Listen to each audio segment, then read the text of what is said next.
ಈಡೆನ್ಸ್ news ನಲ್ಲಿ ಒಂದು breaking news ಲಭ್ಯವಾಗ್ತಾ ಇದೆ. ಈಡೆನ್ಸ್ ನ್ಯೂಸ್ ವರದಿಯ ಕನ್ನಡತನದ ಇಂಪ್ಯಾಕ್ಟ್ ಈಗ ಹೊರಗೆ ಬರ್ತಾ ಇರುವಂತದ್ದು.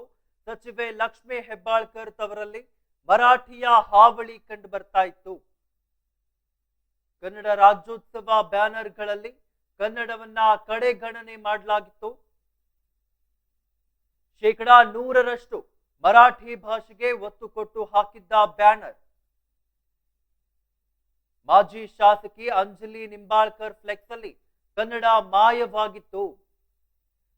ಈ ಸಂಬಂಧ ಸುದೀರ್ಘವಾಗಿ ಈಡೆನ್ಸ್ ನ್ಯೂಸ್ ಸುದ್ದಿಯನ್ನ ಬಿತ್ತರಿಸಿತ್ತು. ಈಗ ಸುದ್ದಿಯ ಬಳಿಕ ಅಲ್ಲಿನ ಅಧಿಕಾರಿಗಳಿಂದ ಎಚ್ಚೆತ್ತುಕೊಂಡು ಬ್ಯಾನರ್ ತೆರವು ಮಾಡಿ ಕನ್ನಡ ಸ್ವಾಭಿಮಾನವನ್ನ ಮೆರೆದಿರುವಂತದ್ದು. ಸರ್ಕಾರದ ಆದೇಶದಂತೆ 60% ಕನ್ನಡ ಬಳಕೆಗೆ ಆದೇಶವನ್ನ ನೀಡಿರುವಂತದ್ದು.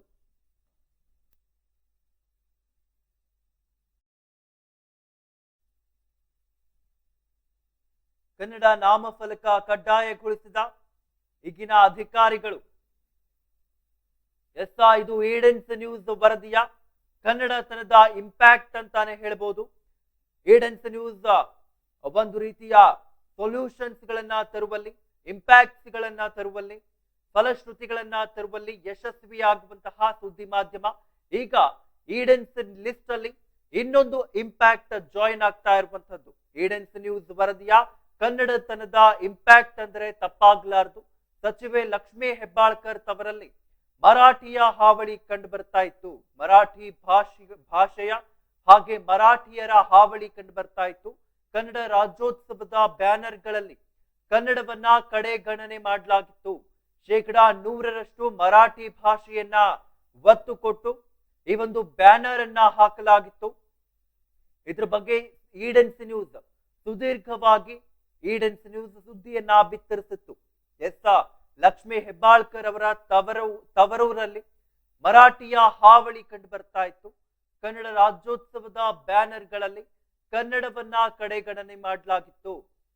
100% ಮರಾಠಿ ಭಾಷೆಗೆ ಒತ್ತು ಕೊಟ್ಟು ಬ್ಯಾನರ್ ಅನ್ನ ಹಾಕಲಾಗಿತ್ತು.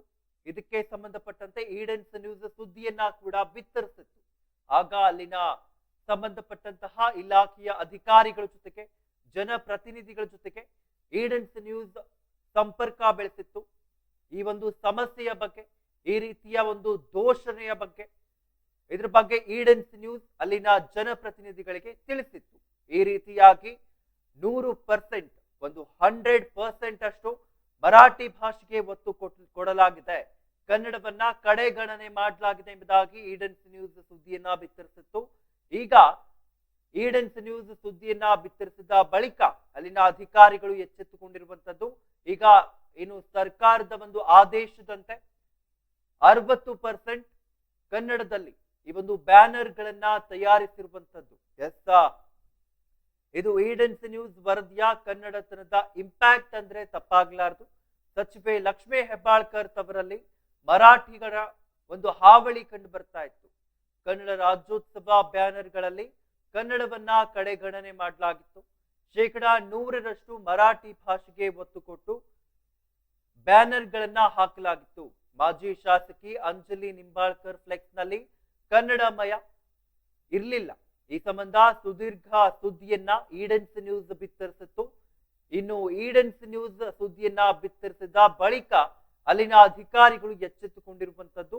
ಹಾಗೆ ಬ್ಯಾನರ್ ಗಳನ್ನ ತೆರವು ಮಾಡಿ ಕನ್ನಡ ಅಳವಡಿಕೆಯ ಸರ್ಕಾರದ ಆದೇಶದಂತೆ 60% ಕನ್ನಡ ಬಳಕೆಗೆ ಆದೇಶವನ್ನ ಮಾಡಿರುವಂತದ್ದು. ಇನ್ನು ಕನ್ನಡ ನಾಮಫಲಕ ಕಡ್ಡಾಯವಾಗಿ ಬಳಸಬೇಕು ಎಂಬುದಾಗಿ ಅಧಿಕಾರಿಗಳು ಒಂದು ರೀತಿಯ ಶಿಸ್ತು ನಿಟ್ಟಿನ ಕ್ರಮಗಳನ್ನ ವಹಿಸಿಕೊಂಡಿರುವಂತದ್ದು. ಬೆಳಗಾವಿಯಲ್ಲಿ ಕನ್ನಡ ರಾಜ್ಯೋತ್ಸವದ ವೇಳೆ ಬ್ಯಾನರ್ನಲ್ಲಿ ಕನ್ನಡ ಕಡೆಗಣಿಸಿದ ಬಗ್ಗೆ ಈಡೆನ್ಸ್ ನ್ಯೂಸ್ ವರದಿಗೆ ಎಚ್ಚೆತ್ತು. ಕನ್ನಡ ನಾಮಫಲಕ ಕಡ್ಡಾಯಗೊಳಿಸಿದ ಈಗಿನ ಅಧಿಕಾರಿಗಳು. ಇನ್ನು ಬೆಳಗಾವಿ ಜಿಲ್ಲೆ ಖಾನಾಪುರ ಪಟ್ಟಣದ ನವೆಂಬರ್ 1ರಂದು ನಡೆದ ಕನ್ನಡ ರಾಜ್ಯೋತ್ಸವದ ಕಾರ್ಯಕ್ರಮದಲ್ಲಿ ಮಾಜಿ ಶಾಸಕಿ ಅಂಜಲಿ ನಿಂಬಾಳ್ಕರ್ ಫ್ಲೆಕ್ಸ್ ಈ ಒಂದು ಫ್ಲೆಕ್ಸ್ ನಲ್ಲಿ ಕನ್ನಡ ಒಂದು ರೀತಿಯಲ್ಲಿ ಕಡೆಗಣಿಸಲಾಗಿತ್ತು. ಕೇವಲ ಮರಾಠಿಯಲ್ಲಿ ಒಂದು ಶುಭಾಶಯಗಳನ್ನ ಕೋರಲಾಗಿತ್ತು.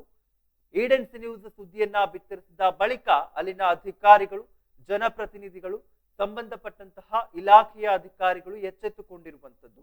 ಮರಾಠಿ ಬ್ಯಾನರ್ ಮುಖ್ಯ ದ್ವಾರದಲ್ಲಿ ಏನು ಹಾಕಲಾಗಿತ್ತು. ಏನು ಸರ್ಕಾರದ ಆದೇಶವನ್ನ ಉಲ್ಲಂಘಿಸಿ 100% ಮರಾಠಿ ಭಾಷೆಗೆ ಒತ್ತು ಕೊಟ್ಟು ರಾಜ್ಯೋತ್ಸವದ ಬ್ಯಾನರ್ ಅಳವಡಿಕೆ ಮಾಡಲಾಗಿತ್ತು. ಈ ಸಂಬಂಧ ಈಡನ್ಸ್ ವಾಹಿನಿಯಲ್ಲಿ ಸುದ್ದಿ ಪ್ರಸಾರ ಮಾಡಿದ್ರಿಂದ ಅಧಿಕಾರಿಗಳು ಎಚ್ಚೆತ್ತುಕೊಂಡಿರುವಂತದ್ದು. ಇನ್ನು ಸರ್ಕಾರದ ಆದೇಶದಂತೆ 60% ಕನ್ನಡ ಬಳಕೆಗೆ ಆದೇಶವನ್ನ ಮಾಡಲಾಗಿರುವಂತದ್ದು. ಬೆಳಗಾವಿ ಜಿಲ್ಲೆ ಖಾನಾಪುರ ಪಟ್ಟಣದಲ್ಲಿ ನವೆಂಬರ್ 1ರಂದು ನಡೆದ ಕನ್ನಡ ರಾಜ್ಯೋತ್ಸವದ ಕಾರ್ಯಕ್ರಮದಲ್ಲಿ ಮಾಜಿ ಶಾಸಕಿ ಅಂಜಲಿ ತಾಯಿ ನಿಂಬಾಳ್ಕರ್ ಅವರ ಮರಾಠಿ ಬ್ಯಾನರ್ ಮುಖ್ಯ ದ್ವಾರದಲ್ಲಿ ಸರ್ಕಾರದ ಆದೇಶ ಉಲ್ಲಂಘಿಸಿ 100% ಮರಾಠಿ ಭಾಷೆಗೆ ಒತ್ತು ಕೊಟ್ಟು ರಾಜ್ಯೋತ್ಸವದ ಬ್ಯಾನರ್ ಅಳವಡಿಸಲಾಗಿತ್ತು. ಈ ಸಂಬಂಧ ಈಡನ್ಸ್ ವಾಹಿನಿಯಲ್ಲಿ ಸುದ್ದಿ ಪ್ರಸಾರ ಮಾಡಿ ಅಧಿಕಾರಿಗಳಿಗೆ ಎಚ್ಚರಿಸಲಾಗಿತ್ತು. ಇದರಿಂದ ಎಚ್ಚೆತ್ತುಕೊಂಡ ಅಧಿಕಾರಿಗಳು ಇಂದು ಸರ್ಕಾರದ ಆದೇಶದಂತೆ 60% ಕನ್ನಡ ಬಳಕೆಗೆ ಆದೇಶ ಹೊರಡಿಸಿ ಕನ್ನಡ ಭಾಷೆಯನ್ನ ಎತ್ತಿ ಹಿಡಿದಿದ್ದಾರೆ. ಇದು ಒಂದು ರೀತಿಯಲ್ಲಿ ಈಡನ್ಸ್ ವಾಹಿನಿಯ ದೊಡ್ಡ ಫಲಶ್ರುತಿ ಆಗಿದೆ ಅಂತಾನೆ ಹೇಳ್ಬಹುದು.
ಇದು ಈಡನ್ಸ್ ನ್ಯೂಸ್ ವರದಿಯ ಕನ್ನಡತನದ ಇಂಪ್ಯಾಕ್ಟ್ ಅಂದ್ರೆ ತಪ್ಪಾಗಲಾರದು. ಯಾಕಂದ್ರೆ ಈ ಒಂದು ಬೆಳಗಾವಿ ಅಂದ ತಕ್ಷಣ ಸಾಕಷ್ಟು ಬಾರಿ ಕನ್ನಡ ಮರಾಠಿಗರ ನಡುವೆ ಸಾಕಷ್ಟು ಒಂದು ರೀತಿಯ ಸಂಘರ್ಷಗಳು ಆಗ್ತಾ ಇರುತ್ತೆ. ಅಂತಹ ಒಂದು ಸಂದರ್ಭದಲ್ಲಿ ಈ ರೀತಿಯ ಒಂದು ರೀತಿಯ ತಪ್ಪು ಕಂಡು ಬರ್ತಾ ಇತ್ತು. ಈಗ ನೀವು ವರದಿಗೂ ಮುನ್ನ ವರದಿಯ ನಂತರ ಒಂದು ಪೋಸ್ಟರ್ಗಳನ್ನ ನೋಡ್ತಾ ಇರ್ಬೋದು. ಒಂದು ರೀತಿಯಲ್ಲಿ ವರದಿಗೂ ಮುನ್ನ ಏನು ಅಲ್ಲಿ ಕನ್ನಡವನ್ನ ಕಡೆಗಣಿಸಲಾಗಿತ್ತು. ಸಂಪೂರ್ಣವಾಗಿ ಮರಾಠಿಯಲ್ಲಿ ಒಂದು ದಸರಾ ಹಾಗೆ ದೀಪಾವಳಿಯ ಶುಭಾಶಯಗಳು ಎಂಬುದಾಗಿ ಮರಾಠಿಯಲ್ಲಿ ಹಾಕಲಾಗಿತ್ತು. ಇದಕ್ಕೆ ಸಂಬಂಧಪಟ್ಟಂತೆ ಈಡನ್ಸ್ ನ್ಯೂಸ್ ಸುದ್ದಿಯನ್ನ ಬಿತ್ತರಿಸಿತ್ತು. ಈಗ ಅಲ್ಲಿನ ಅಧಿಕಾರಿಗಳು ಎಚ್ಚೆತ್ತುಕೊಂಡಿರುವಂತದ್ದು. ಇದಕ್ಕೆ ಸಂಬಂಧಪಟ್ಟಂತೆ ಇನ್ನೂ ಹೆಚ್ಚಿನ ಮಾಹಿತಿಯನ್ನ ನೀಡಲು ನಮ್ಮ ಜೊತೆಗೆ ವರದಿಗಾರ ಶಶಿಕಾಂತ್ ಜಾಯಿನ್ ಆಗಿದ್ದಾರೆ.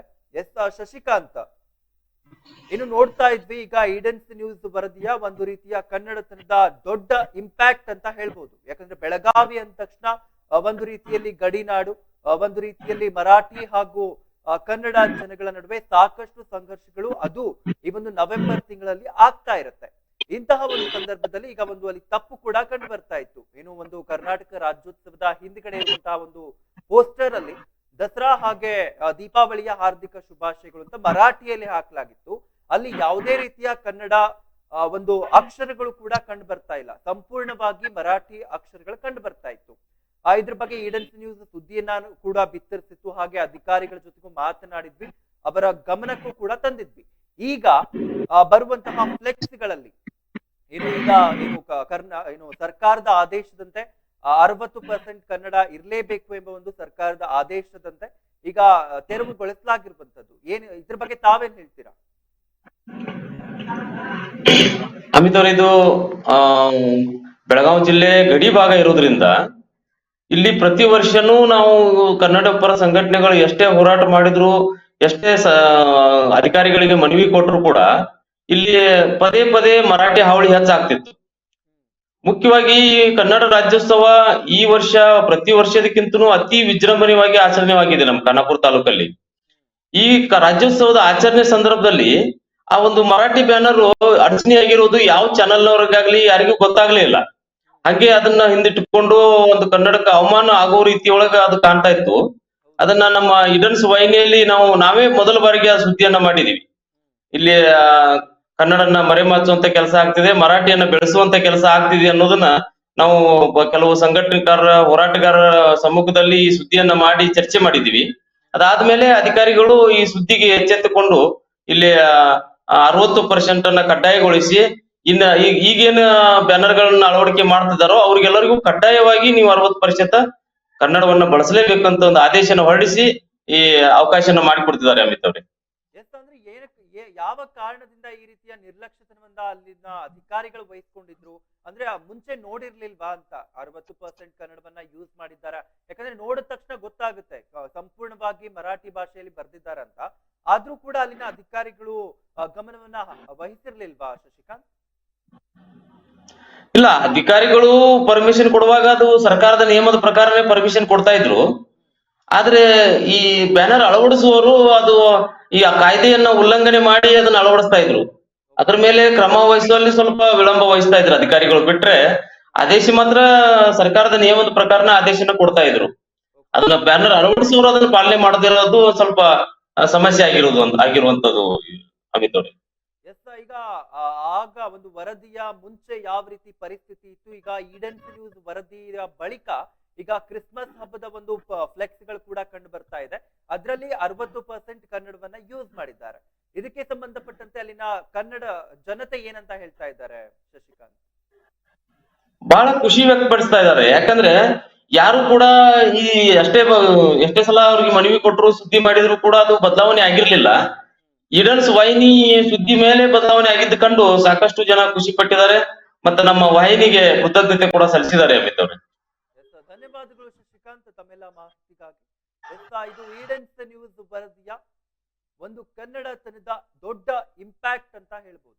ಯಾಕಂದ್ರೆ ಸಚಿವೆ ಲಕ್ಷ್ಮೀ ಹೆಬ್ಬಾಳ್ಕರ್ ತವರಲ್ಲಿ ಒಂದು ರೀತಿಯ ಮರಾಠಿ ಹಾವಳಿ ಕಂಡು ಬರ್ತಾ ಇತ್ತು.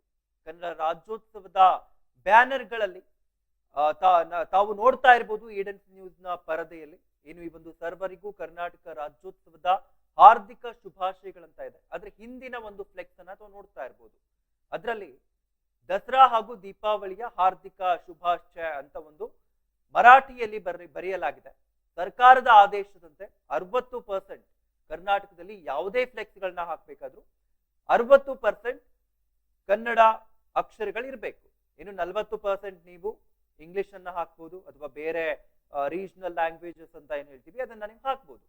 ಆದ್ರೆ ಈ ಒಂದು ಫ್ಲೆಕ್ಸ್ ನಲ್ಲಿ, ಈ ಒಂದು ಪೋಸ್ಟರ್ ನಲ್ಲಿ ಸಂಪೂರ್ಣವಾಗಿ ಮರಾಠಿ ಭಾಷೆಯನ್ನ ಅಳವಡಿಕೆ ಮಾಡಲಾಗಿತ್ತು. ಸಂಪೂರ್ಣವಾಗಿ ಮರಾಠಿಯಲ್ಲಿ ಶುಭಾಶಯಗಳನ್ನ ತಿಳಿಸಲಾಗಿತ್ತು. ಇನ್ನು ಇದನ್ನ ಯಾರು ಒಂದು ರೀತಿಯಲ್ಲಿ ನಿರ್ಲಕ್ಷ್ಯತನವನ್ನ ವಹಿಸಿದ್ರು ಅಲ್ಲಿನ ಅಧಿಕಾರಿಗಳು. ಈಗ ಈಡನ್ಸ್ ನ್ಯೂಸ್ ಸುದ್ದಿಯನ್ನ ಬಿತ್ತರಿಸಿದ ಬಳಿಕ ಆ ಒಂದು ಸಂದರ್ಭದಲ್ಲಿ ಈಡನ್ಸ್ ನ್ಯೂಸ್ ಅಲ್ಲಿನ ಜನಪ್ರತಿನಿಧಿಗಳ ಜೊತೆಗೆ ಅಲ್ಲಿನ ಅಧಿಕಾರಿಗಳ ಜೊತೆಗೂ ಕೂಡ ಸಂಪರ್ಕ ಮಾಡಿತ್ತು, ಹಾಗೆ ಅವರ ಗಮನಕ್ಕೂ ಕೂಡ ತಂದಿತ್ತು. ಈಗ ವರದಿಯ ನಂತರ ಕೂಡ ತಾವು ನೋಡ್ತಾ ಇರ್ಬೋದು, ಈಗ ಅಲ್ಲಿ ಕ್ರಿಸ್ಮಸ್ ಹಬ್ಬದ ಹಾರ್ದಿಕ ಶುಭಾಶಯಗಳೆಂಬ ಒಂದು ಫ್ಲೆಕ್ಸ್ ಅನ್ನ ಹಾಕಲಾಗಿರುವಂತದ್ದು.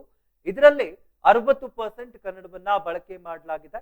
ಇನ್ನು 40% ಅಲ್ಲಿ ಒಂದು ಮರಾಠಿ ಲಿಪಿ ಇದೆ, ಹಾಗೆ ಇಂಗ್ಲಿಷ್ ನಲ್ಲಿ ಇದೆ. ಈ ರೀತಿ ಈಗ ಬದಲಾವಣೆ ಆಗಿರುವಂತದ್ದು. ಆ ಒಂದು ಬದಲಾವಣೆ ಈಡನ್ಸ್ ನ್ಯೂಸ್ ನಿಂದ ಆಗಿರೋದ್ರಿಂದ ಒಂದು ರೀತಿಯ ಧನ್ಯವಾದಗಳನ್ನ, ಮೆಚ್ಚುಗೆಯನ್ನ ಅಲ್ಲಿನ ಕನ್ನಡ ಅಭಿಮಾನಿಗಳು, ಕನ್ನಡದ ಜನತೆ ತೋರಿಸ್ತಾ ಇರುವಂತದ್ದು.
ಇದು ಒಂದು ರೀತಿಯಲ್ಲಿ ಈಡನ್ಸ್ ನ್ಯೂಸ್ ನ ವರದಿಯ ಕನ್ನಡತನದ ದೊಡ್ಡ ಇಂಪ್ಯಾಕ್ಟ್ ಅಂದ್ರೆ ತಪ್ಪಾಗ್ಲಾರದು. ಇನ್ನು ಸಚಿವೆ ಲಕ್ಷ್ಮೀ ಹೆಬ್ಬಾಳ್ಕರ್ ಅವರ ತವರಲ್ಲಿ ಮರಾಠಿ ಹಾವಳಿ ಸಾಕಷ್ಟು ಕಂಡು ಬರ್ತಾ ಇತ್ತು.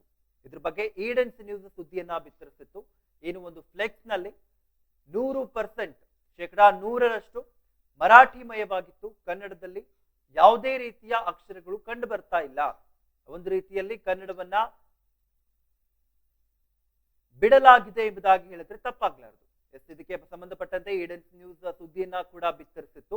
ಈಗ ಇದ್ರ ಬಗ್ಗೆ ಹೆಚ್ಚಿನದಾಗಿ ಮಾತನಾಡ್ಲಿಕ್ಕೆ ನಮ್ಮ ಜೊತೆಗೆ ದಲಿತ ಮುಖಂಡರಾಗಿರುವಂತಹ ರಾಜಶೇಖರ್ ಹಿಂಡಲ್ಗಿ ಅವರು ನಮ್ಮ ಜೊತೆಗೆ ದೂರವಾಣಿ ಸಂಪರ್ಕದ ಮೂಲಕ ಜಾಯಿನ್ ಆಗಿದ್ದಾರೆ. ರಾಜಶೇಖರ್ ಅವರೇ, ಏನು ನೋಡ್ತಾ ಇದ್ವಿ ಈಡನ್ಸ್ ನ್ಯೂಸ್ ಸುದ್ದಿಗೆ ಈಗ ಅಲ್ಲಿನ ಅಧಿಕಾರಿಗಳು ಎಚ್ಚೆತ್ತುಕೊಂಡು ಈಗ ಬರುವಂತಹ ಕ್ರಿಸ್ಮಸ್ ಒಂದು ಶುಭಾಶಯಗಳನ್ನ 60% ಕನ್ನಡದಲ್ಲಿ ಬರೆಯಲಾಗಿದೆ. ಈಗ ಏನು ಈಡನ್ಸ್ ನ್ಯೂಸ್ ಮುಂಚೆ ಸುದ್ದಿಯನ್ನ ಬಿತ್ತರಿಸಿತ್ತು, ಇದಕ್ಕೆ ಸಂಬಂಧಪಟ್ಟಂತೆ ಈಗ ಅಲ್ಲಿನ ಅಧಿಕಾರಿಗಳು ಎಚ್ಚೆತ್ತುಕೊಂಡಿರುವಂತದ್ದು. ಇದ್ರ ಬಗ್ಗೆ ತಾವೇನ್ ಹೇಳ್ತೀರಾ? ಸರ್ ನಮಸ್ಕಾರ ಸರ್. ಸರ್ ನಮಸ್ಕಾರ, ಹೇಳಿ ಸರ್. ಮೊದಲು ತಮ್ಮ ಈಡನ್ಸ್ ಸುದ್ದಿವಾಹಿನಿಗೆ ನಾವು ಧನ್ಯವಾದಗಳನ್ನ ಹೇಳ್ತೀವಿ ಸರ್. ಯಾಕಂದ್ರೆ ತಮ್ಮ ಈಡನ್ಸ್ ಸುದ್ದಿವಾಹಿನಿಯಲ್ಲಿ ಇದು ನವೆಂಬರ್ 1ನೇ ತಾರೀಕು ದಿನ ಏನು ರಾಜ್ಯೋತ್ಸವದ ಒಂದು ನಾಮಫಲಕಗಳು 100ಕ್ಕೆ 100ರಷ್ಟು ಒಂದು ಮರಾಠಿ ಭಾಷೆಯಲ್ಲಿ ಇರುವಂತದ್ದನ್ನ ಯಾವ ಮಾಧ್ಯಮದಲ್ಲಿಯೂ ಬಿತ್ತರಿಸಿದಂತ ಸಂದರ್ಭದಲ್ಲಿ ತಮ್ಮ ಈಡನ್ಸ್ ಸುದ್ದಿವಾಹಿನಿಯವರು ಇದನ್ನ ಮುತುವರ್ಜಿ ವಹಿಸಿ ಇದನ್ನೊಂದು ಅಧಿಕಾರಿಗಳ ಗಮನಕ್ಕೆ ತರುವಂತದ್ದು ಮತ್ತು ಕನ್ನಡ ಪರ ಸಂಘಟನೆಗಳ ಗಮನಕ್ಕೆ ತರುವಂತ ಕೆಲಸನ ತಾವುಗಳು ಮಾಡಿದಾರೆ ಸರ್. ಇದಕ್ಕೆ ನಮ್ಮ ತಾಲೂಕಿನ ಏನು ಸಾರ್ವಜನಿಕರು ಹಾಗೂ ಕನ್ನಡ ಅಭಿಮಾನಿಗಳು ತಮ್ಮ ಇದಕ್ಕೆ ಒಂದು ಮೆಚ್ಚುಗೆಯನ್ನು ವ್ಯಕ್ತಪಡಿಸಿದ್ದಾರೆ ಸರ್. ಯಾಕಂತಂದ್ರೆ ಈ ರೀತಿಯಿಂದ ಇಷ್ಟೊಂದು ತಮ್ಗೆ ಸಾಮಾಜಿಕ ಕಳಕಳಿ ಹಾಗೂ ಕನ್ನಡ ಪರ ಕಳಕಳಿ ಈ ಫಲಶ್ರುತಿಗೆ ಒಂದ ಮೆಚ್ಚುಗೆ ಹೇಳ್ಬೇಕಾದಂತ ಇದು ಸರ್. ಅದರಲ್ಲಿ ಕೂಡ ತಮ್ಮ ಸುದ್ದಿವಾಹಿನಿಯಿಂದ ಸುಮಾರು ಪ್ರಸಾರವಾದಂತ ಏನು ವಿಷಯಗಳದಾವ ಅವೆಲ್ಲಾ ಕೂಡ ಹೆಚ್ಚಿನ ಸಂಖ್ಯೆಯಲ್ಲಿ ಫಲಶ್ರುತಿಯಾಗಿ ಬರ್ತಾ ಇದಾವ ಸರ್. ಯಾಕಂದ್ರೆ ತಾವುಗಳು ಹಿಂದಕ್ಕೆ ಒಂದು ಕೆರೆಗಳ ಬಗ್ಗೆ ಒಂದ್ ನೀರಾವರಿ ಇಲಾಖೆದ ಗಮನ ಸೆಳೆದಿದ್ರಿ ಅಧಿಕಾರಿಗಳಿಗೆ. ಅದಕ್ಕೂ ಕೂಡ ಫಲಶ್ರುತಿಯಾಗಿ ಅಧಿಕಾರಿಗಳು ಎಚ್ಚೆತ್ಕೊಂಡು ಅದು ಕೂಡ ಕಾಮಗಾರಿಗಳನ್ನ ಪ್ರಾರಂಭ ಮಾಡಿದಾರ. ಮತ್ತೆ ಈ ಕನ್ನಡದ ಬಗ್ಗೆ ತಾವು ನವೆಂಬರ್ ತಿಂಗಳಲ್ಲಿ ಹಾಕಿದಂತ ಇದಕ್ಕೆ ಈಗಾಗಲೇ ನಮ್ ಖಾನಾಪುರ ಪಟ್ಟಣದಲ್ಲಿ ನಾಮಫಲಕಗಳು 60 ಮತ್ತು 40% ಏನ್ ಸರ್ಕಾರದ ಆದೇಶ ಇದೆ ಇದನ್ನ ಪಾಲನೆ ಮಾಡುವಂತ ಕೆಲಸ ಆಗಿದೆ ಸರ್. ಅಧಿಕಾರಿಗಳು ಇದನ್ನ ಎಚ್ಚೆತ್ಕೊಂಡು ಇದನ್ನ ಕೆಲಸ ಮಾಡ್ತಾ ಇದ್ದಾರೆ. ಓಕೆ, ಅಂದ್ರೆ ಒಂದ್ ರೀತಿಯಲ್ಲಿ ಬೆಳಗಾವಿ ಅಂದ ತಕ್ಷಣನೇ ಒಂದ್ ರೀತಿಯಲ್ಲಿ ಮರಾಠಿಗರು ಹಾಗೆ ಕನ್ನಡ ಜನತೆಯ ಒಂದು ರೀತಿಯಲ್ಲಿ ಸಂಘರ್ಷಗಳ ಆಗಾಗ ಆಗ್ತಾ ಇರುತ್ತೆ. ಅದರಲ್ಲೂ ಸ್ಪೆಷಲ್ ಆಗಿ ನವೆಂಬರ್ ತಿಂಗಳಲ್ಲಂತೂ ಈ ರೀತಿ ಸಾಕಷ್ಟು ಬಾರಿ ಕಂಡು ಬರುತ್ತೆ. ಈಗ ಒಂದ್ ರೀತಿಯಲ್ಲಿ ಒಂದು ಏನು ಮಾಜಿ ಸಚಿವರು, ಮಾಜಿ ಶಾಸಕಿ ಆಗಿರುವಂತಹ ಅಂಜಲಿತಾಯಿ ನಿಂಬಾಳ್ಕರ್ ಫ್ಲೆಕ್ಸ್ ಅಲ್ಲೇ ಒಂದ್ ರೀತಿಯಲ್ಲಿ ಕನ್ನಡ ಕಂಡು ಬರ್ತಾ ಇರ್ಲಿಲ್ವಲ್ಲ? ಇದ್ರ ಬಗ್ಗೆ ಹೌದೌದು ಅಲ್ಲಿನ ಸರ್. ಅಧಿಕಾರಿಗಳು ಅಥವಾ ಜನತೆ ಪ್ರಶ್ನೆ ಮಾಡಿರ್ಲಿಲ್ವಾ ಸರ್? ಇದ್ರ ಬಗ್ಗೆ ಸರ್ ಕನ್ನಡ ಪರ ಸಂಘಟನೆಗಳು ಸುಮಾರು ಬಾರಿ ಮನವಿಯನ್ನು ಸಲ್ಲಿಸಿದ್ರು, ಸುಮಾರು ಬಾರಿ ಅಧಿಕಾರಿಗಳ ಗಮನಕ್ಕೆ ತಗೊಂಡ್ಬಂದ್ರು. ಓಕೆ. ನಿರಂತರವಾಗಿ ಇದು ಅಧಿಕಾರಿಗಳಿಗೆ ಎಚ್ಚರಿಸುವಂತ ಕೆಲಸ ನಡೀತಾನೆ ಇತ್ತು ಸರ್. ಹ್ಮ್. ಆದ್ರೂ ಕೂಡ ಕ್ಯಾರೆ ಅನ್ನೋದ ಅಧಿಕಾರಿಗಳು ಇದ್ರು, ಇದಕ್ಕೆ ಸಂಬಂಧಪಟ್ಟ ಏನು ಮಾಜಿ ಶಾಸಕರು ಇರ್ಬೋದು, ಯಾರು ಕೂಡ ಇತ್ತ ಕಡೆ ಗಮನ ಹರಿಸಿರ್ಲಿಲ್ಲ. ಓಕೆ. ಆದ್ರೆ ತಮ್ಮ ಸುದ್ದಿವಾಹಿನಿಯಲ್ಲಿ ಏನು ಇದು ಪ್ರಸಾರವಾದ ನಂತರ ಹ್ಮ್. ಮತ್ತೆ ಕನ್ನಡ ಪರ ಸಂಘಟನೆದವರು ಅಧಿಕಾರಿಗಳ ಗಮನಕ್ಕೆ ತಗೊಂಡ್ಬರುವುದು, ಸಾರ್ವಜನಿಕರಿಗೆ ಒಂದು ಆಕ್ರೋಶಕ್ಕೆ ಬಲಿ ಆಯ್ತು ಸರ್. ಹ್ಮ್. ಹ್ಮ್. ಇದ್ರ ತದನಂತರ ಈಗ ತಾವು ರೀಸೆಂಟ್ ಆಗಿ ತೋರಿಸ್ತಾ ಇದ್ರಿ, ತಮ್ಮ ಸುದ್ದಿವಾಹಿನಿಯಲ್ಲಿ ಬರ್ತಾ ಇದೆ, ಹ್ಮ್. 60% 40% ಏನು ಈ ಕ್ರಿಸ್ಮಸ್ ಶುಭಾಶಯ ಇರ್ಬೋದು, ಹೊಸ ವರ್ಷ ಶುಭಾಶಯಗಳ ಫ್ಲೆಕ್ಸ್ ಗಳನ್ನ ಹ್ಮ್. ಈಗ ಅಳವಡಿಸುವಂತ ಕೆಲಸ ಆಗಿದೆ ಸರ್. ಹೌದು. ಹ್ಮ್. ಹಾ ಸರ್. ಆದ್ರೂ ಕೂಡ ತಮ್ಮ ಸುದ್ದಿವಾಹಿನಿಯಲ್ಲಿ ಬಂದ ನಂತರ ಇದೊಂಥರ ಅಧಿಕಾರಿಗಳಿಗೆ ಒಂದು ಬಿಸಿ ಮುಟ್ಟಿಸುವಂತ ಕೆಲಸ ಮಾಡಿದಾರೆ ಸರ್ ತಾವು. ಎಸ್, ಧನ್ಯವಾದಗಳು ಸರ್ ಈಡನ್ಸ್ ನ್ಯೂಸ್ ಜೊತೆಗೆ ಮಾತನಾಡಿದ್ದಕ್ಕೆ. ಎಸ್, ನೋಡ್ತಾ ಇದ್ವಿ, ಇದು ಒಂದು ರೀತಿಯಲ್ಲಿ ಈಡನ್ಸ್ ನ್ಯೂಸ್ ವರದಿಯ ಕನ್ನಡತನದ ದೊಡ್ಡ ಇಂಪ್ಯಾಕ್ಟ್, ದೊಡ್ಡ ಫಲಶ್ರುತಿ ಅಂತಾನೆ ಹೇಳ್ಬೋದು. ಯಾಕಂದ್ರೆ ಇವಾಗ ತಾವು ಕೂಡ ನೋಡ್ತಾ ಇರ್ಬೋದು, ಈ ಒಂದು ವಿಜುವಲ್ಸ್ ಅಲ್ಲಿ ಈಡನ್ಸ್ ನ್ಯೂಸ್ ಸುದ್ದಿಯನ್ನ ಬಿತ್ತರಿಸುವುದಕ್ಕಿಂತ ಮುಂಚೆ ಯಾವ ರೀತಿಯ ಪರಿಸ್ಥಿತಿಯಲ್ಲಿ ಇತ್ತು ಎಂಬುದಾಗಿ ಒಂದು ರೀತಿಯಲ್ಲಿ 100% ಮರಾಠಿಯಲ್ಲಿ ಬರೆಯಲಾಗಿತ್ತು. ಅಲ್ಲಿ ನೋಡ್ತಾ ಇರಬಹುದು, ಏನು ಖಾನಾಪುರ ಜನತೆಗೆ ಒಂದು ದಸರಾ ಹಾಗೆ ದೀಪಾವಳಿಯ ಹಾರ್ದಿಕ ಶುಭಾಶಯಗಳು ಎಂಬುದಾಗಿ ಮರಾಠಿಯಲ್ಲಿ ಬರೆದಿರುವಂತದ್ದು. ಅದರ ಮುಂದೆ ಏನು ಸರ್ವರಿಗೂ ಕರ್ನಾಟಕ ರಾಜ್ಯೋತ್ಸವದ ಹಾರ್ದಿಕ ಶುಭಾಶಯಗಳು ಎಂಬುದಾಗಿ ಒಂದು ಫ್ಲೆಕ್ಸ್ ಅನ್ನ ಹಾಕಲಾಗಿರುವಂತದ್ದು. ಒಂದು ರೀತಿಯಲ್ಲಿ ಕನ್ನಡಕ್ಕೆ ಅಪಮಾನ ಮಾಡುವ ರೀತಿಯಲ್ಲಿ ಈ ಒಂದು ಫ್ಲೆಕ್ಸ್ ಕಂಡು ಬರ್ತಾ ಇತ್ತು. ಇದಕ್ಕೆ ಸಂಬಂಧಪಟ್ಟಂತೆ ಈಡನ್ಸ್ ನ್ಯೂಸ್ ಸುದ್ದಿಯನ್ನ ಬಿತ್ತರಿಸಿತ್ತು. ಅಲ್ಲಿನ ಅಧಿಕಾರಿಗಳಿಗೆ, ಸಂಬಂಧಪಟ್ಟಂತಹ ಇಲಾಖೆಯ ಅಧಿಕಾರಿಗಳಿಗೆ ಹಾಗೆ ಜನಪ್ರತಿನಿಧಿಗಳಿಗೆ ಎಚ್ಚರಿಕೆಯನ್ನ ನೀಡಿದ್ವಿ. ಈ ರೀತಿ ಏನು ನಡೀತಾ ಇದೆ ಇಲ್ಲಿ, ಇದಕ್ಕೆ ಸಂಬಂಧಪಟ್ಟಂತೆ ಈಗ ರಾಜಶೇಖರ್ ಅವ್ರ ಜೊತೆಗೂ ಮಾತನಾಡ್ತಾ ಇದ್ವಿ. ಅಲ್ಲಿನ ಜನತೆ ಕ್ವಶನ್ ಮಾಡಿದ್ರು, ಅಲ್ಲಿನ ಕನ್ನಡ ಸಂಘಟನೆಗಳು ಕೂಡ ಕ್ವಶನ್ ಮಾಡಿದ್ರು ಕೂಡ ಅಧಿಕಾರಿಗಳು ಎಲ್ಲೋ ಒಂದು ರೀತಿಯಲ್ಲಿ ಒಂದು ರೀತಿಯ ಮೌನವನ್ನ ವಹಿಸ್ತಾ ಇದ್ರು. ಸಾಕಷ್ಟು ಬಾರಿ ಹೇಳಿದ್ರು ಕೂಡ ಗೊತ್ತಿದ್ರು ಗೊತ್ತಿಲ್ಲದೆ ಇರೋ ತರ ಆಡ್ತಾ ಇದ್ರು ಎಂಬುದಾಗಿ ಗೊತ್ತಾಗ್ತಾ ಇತ್ತು. ಈಗ ಈಡನ್ಸ್ ನ್ಯೂಸ್ ಸುದ್ದಿಯನ್ನ ಬಿತ್ತರಿಸಿದ ಕೆಲವೇ ದಿನಗಳಲ್ಲಿ ಇನ್ನು ಏನು ಬರುವಂತಹ ಒಂದು ಹಬ್ಬಗಳಾಗಿರ್ಬೋದು, ಈಗ ಕ್ರಿಸ್ಮಸ್ ಹಬ್ಬ ಆಗಿರ್ಬೋದು, ಹಾಗೆ ಒಂದು ನ್ಯೂ ಇಯರ್ ಏನ್ ಬರ್ತಾ ಇದೆ, ಈ ಒಂದು ವಿಷಯಕ್ಕೆ ಸಂಬಂಧಪಟ್ಟಂತೆ ಈಗ ಅಲ್ಲಿ ಏನು ಸರ್ಕಾರದ ಆದೇಶದಂತೆ 60% ಕನ್ನಡ ಇರಲೇಬೇಕು ಎಂಬ ಒಂದು ಆದೇಶವನ್ನ ಈಗ ಅಲ್ಲಿನ ಅಧಿಕಾರಿಗಳು ಒಂದು ಫ್ಲೆಕ್ಸ್ ನಲ್ಲಿ ತೋರಿಸ್ತಾ ಇರೋದನ್ನ ತಾವು ಕೂಡ ನೋಡ್ತಾ ಇರಬಹುದು.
ಎಸ್, ಇದು ಈಡನ್ಸ್ ನ್ಯೂಸ್ ವರದಿಯ ಕನ್ನಡತನದ ಬಿಗ್ ಇಂಪ್ಯಾಕ್ಟ್ ಅಂತಾನೆ ಹೇಳ್ಬೋದು. ಸಚಿವೆ ಲಕ್ಷ್ಮೀ ಹೆಬ್ಬಾಳ್ಕರ್ ತವರಲ್ಲಿ ಮರಾಠಿಯ ಹಾವಳಿ ಕಂಡು ಬರ್ತಾ ಇತ್ತು. ಕನ್ನಡ ರಾಜ್ಯೋತ್ಸವದ ಬ್ಯಾನರ್ಗಳಲ್ಲಿ ಕನ್ನಡ ಕಡೆಗಣನೆ ಮಾಡಲಾಗಿತ್ತು. 100% ಮರಾಠಿ ಭಾಷೆಗೆ ಒತ್ತು ಕೊಟ್ಟು ಈ ಒಂದು ಬ್ಯಾನರ್ಗಳನ್ನ ಹಾಕಲಾಗಿತ್ತು. ಮಾಜಿ ಶಾಸಕಿ ಅಂಜಲಿ ನಿಂಬಾಳ್ಕರ್ ಫ್ಲೆಕ್ಸ್ ನಲ್ಲಿ ಕನ್ನಡ ಮಾಯವಾಗಿತ್ತು. ಈ ಸಂಬಂಧ ಸುದೀರ್ಘವಾಗಿ ಈಡೆನ್ಸ್ ನ್ಯೂಸ್ ಸುದ್ದಿಯನ್ನ ಬಿತ್ತರಿಸಿತ್ತು. ಈ ಒಂದು ಸುದ್ದಿಯನ್ನ ಬಿತ್ತರಿಸಿದ ಈಡೆನ್ಸ್ ನ್ಯೂಸ್ಗೆ ಅಲ್ಲಿನ ಅಧಿಕಾರಿಗಳು ಎಚ್ಚೆತ್ತುಕೊಂಡು ಬ್ಯಾನರ್ ಗಳನ್ನ ತೆರವು ಮಾಡಿ ಕನ್ನಡ ಅಳವಡಿಕೆ ಮಾಡಲಾಗಿತ್ತು. ಇನ್ನು ಸರ್ಕಾರದ ಆದೇಶದಂತೆ 60% ಕನ್ನಡ ಬಳಕೆಗೆ ಆದೇಶವನ್ನ ಮಾಡಲಾಗಿತ್ತು. ಕನ್ನಡ ನಾಮಫಲಕವನ್ನ ಅಧಿಕಾರಿಗಳು ಈಗ ಕಡ್ಡಾಯಗೊಳಿಸಿರುವಂತದ್ದು. ಬೆಳಗಾವಿಯಲ್ಲಿ ಕನ್ನಡ ರಾಜ್ಯೋತ್ಸವದ ವೇಳೆ ಬ್ಯಾನರ್ ನಲ್ಲಿ ಕನ್ನಡ ಕಡೆಗಣಿಸಿದ ಬಗ್ಗೆ ಈಡೆನ್ಸ್ ನ್ಯೂಸ್ ವರದಿಗೆ ಎಚ್ಚೆತ್ತು ಕನ್ನಡ ನಾಮಫಲಕವನ್ನ ಈಗ ಅಧಿಕಾರಿಗಳು ಕಡ್ಡಾಯಗೊಳಿಸಿರುವಂತದ್ದು. ಬೆಳಗಾವಿ ಜಿಲ್ಲೆ ಖಾನಾಪುರ ಪಟ್ಟಣದಲ್ಲಿ ನವೆಂಬರ್ 1ರಂದು ನಡೆದ ಕನ್ನಡ ರಾಜ್ಯೋತ್ಸವದ ಕಾರ್ಯಕ್ರಮದಲ್ಲಿ ಮಾಜಿ ಶಾಸಕಿ ಅಂಜಲಿ ನಿಂಬಾಳ್ಕರ್ ಫ್ಲೆಕ್ಸ್ ಈ ಒಂದು ಮರಾಠಿ ಬ್ಯಾನರ್ ಹಾಕಲಾಗಿತ್ತು. ಮುಖ್ಯ ದ್ವಾರದಲ್ಲಿ ಸರ್ಕಾರದ ಆದೇಶವನ್ನ ಉಲ್ಲಂಘಿಸಿ 100% ಮರಾಠಿ ಭಾಷೆಗೆ ಒತ್ತು ಕೊಟ್ಟು ರಾಜ್ಯೋತ್ಸವದ ಬ್ಯಾನರ್ ಅನ್ನ ಅಳವಡಿಕೆ ಮಾಡಲಾಗಿತ್ತು. ಈ ಸಂಬಂಧ ಈಡೆನ್ಸ್ ವಾಹಿನಿಯಲ್ಲಿ ಸುದ್ದಿ ಪ್ರಸಾರ ಮಾಡಿದ್ರಿಂದ ಅಲ್ಲಿನ ಅಧಿಕಾರಿಗಳು ಎಚ್ಚೆತ್ತುಕೊಂಡಿರುವಂತದ್ದು. ಸರ್ಕಾರದ ಆದೇಶದಂತೆ 60% ಕನ್ನಡ ಬಳಕೆಗೆ ಆದೇಶವನ್ನ ಮಾಡಲಾಗಿರುವಂತದ್ದು. ಅದರ ಒಂದು ರಿಸಲ್ಟ್ ಕೂಡ ಈಡೆನ್ಸ್ ನ್ಯೂಸ್ ಪರದೆಯಲ್ಲಿ ತಾವು ನೋಡ್ತಾ ಇರುವಂತದ್ದು.